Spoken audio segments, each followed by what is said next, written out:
صباح الخير. صباح النور سوريا. أوس عندك موبايل؟ شو بتعمل فيه؟ بيلعب ببجي. شام اتفرج على اليوتيوب على التيك توك. تشوف التيك توك واليوتيوب. ليس أنا بتفرج على مسلسلات لوجين، بتفرج على برامج الأطفال. عزيز بيلعب فري فاير. بسمة الحكايات حكايات. شو مثل شو؟ مثل الأميرات. أي حلو. دارين عندك موبايل؟ وشاهد عليه التيك توك محمد بتفرج على اليوتيوب على فيلم. على فلة. أحسنت. إياد نعم. ببجي وفري فاير ماسا. بلعب على بتفرج على اليوتيوب على الأفلام والكرتون. ايه على الفيس. أنا بتفرج على الفيس. شو بتشوف على الفيس يا علي؟ على الصور. صور. على الصفحة العامة. ايه طيب.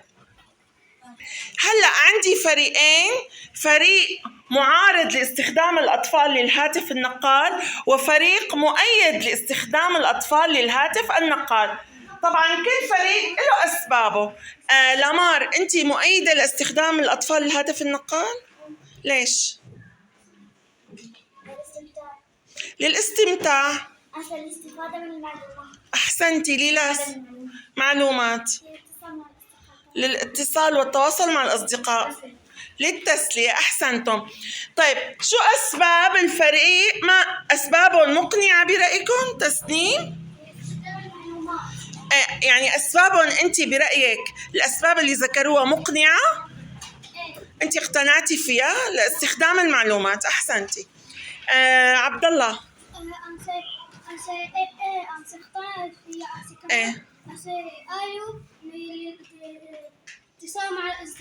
الاتصال مع الأصدقاء. طبعا الهاتف النقال له فوائد مثل ما ذكروا رفقاتكم. لاستخراج المعلومات العلمية والثقافية، التواصل مع أصدقائي، التسلية. طبعا التسلية لمدة ساعة مو أكتر. تمام. هلأ بدنا نشوف الفريق المعارض لا لاستخدام الهاتف النقال. ليش ما بتحبي تستخدمي الهاتف النقال يا ليان؟ يضر العيون. جواد.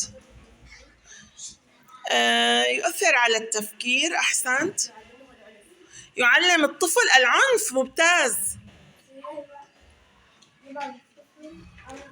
يبعد الطفل عن المجتمع أو عن الحياة الاجتماعية. أحسنت. ماريا. أحسنتي.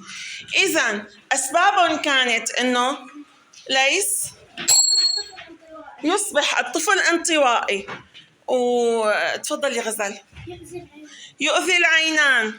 دارين. أحسنتي. عزيز. أحسنتم. ممتاز. علي. الابتعاد عن المجتمع. أحسنتم. ممتاز.